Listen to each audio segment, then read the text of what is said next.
Well, Gaffer, you had chances in that first half, but unfortunately individual errors at the start of the second half cost you. Yeah, well, I'm not going to talk about individual errors. The first half was very encouraging. I thought we were terrific. I think if we take our chances, we're probably 2 or 3-0 ahead. I think we're by far the better side. But you know that Tony Pulis is going to have a reaction. And we spoke about being ready and be prepared to start the second half the way we did the first. And as you've identified why we've conceded a couple of goals. And then it's very difficult. They've got good players. I think in these cup ties you can lose one, but you can't lose two, and you can come back and win the game. But there was.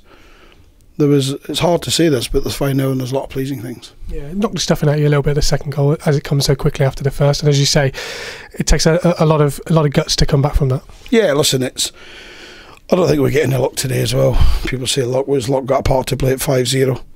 I think if I've been overly analytical, the first goal's offside.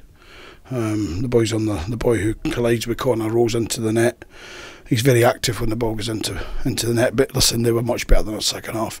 Some of the periods of play was fantastic. But I thought equally in the first half we were like that. We just didn't take the chances. You have to take chances when you go against higher opposition. And if you don't take one or two, you have to believe that you defensively stand up strong. And I think it's very, very difficult, especially when the third goal comes in. I think then.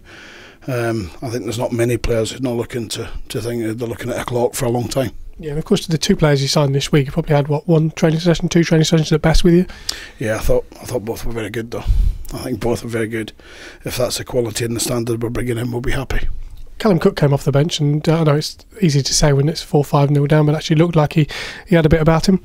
Well, Callum Cook's a good player. We've never hidden from that fact. It's easy to come into a game when you're 4-5-0 down, because whatever you do, if it goes for you, you think, that's great. But in fairness to Callum, it's his old club.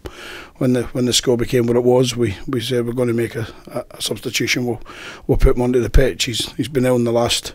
Well, he's been better for about 3 or 4 days, but he was ill for a week, and I know what this club means to him. He's a local boy here, so he's got on the pitch, and you're right, he did very well. As you say, there are positives to take. People look at the scoreline and think, well, that's one-sided and it's game over, etc., etc. But standing as manager, you can see the patterns of play, particularly in that first half, to take some encouragement from. They'd have been very worried at half-time, and rightfully so. We were worried that we hadn't scored. It's a double-edged sword. Listen, the people that want to knock us will be out tonight knocking us at a scoreline. The people that's watched the game will say, I think the first 45 minutes is the best we've played at Posh in my time, and probably last season as well. We beat Villa last season, probably playing like that we did in the first half. So it's probably up with that kind of level. And yet you see the scoreline 5-0, but we didn't come out after the 2 goals, and it's hard when the third one goes in. I think we should deal with the first one. We should deal with the third one. I think they've got a better quality than the other goals.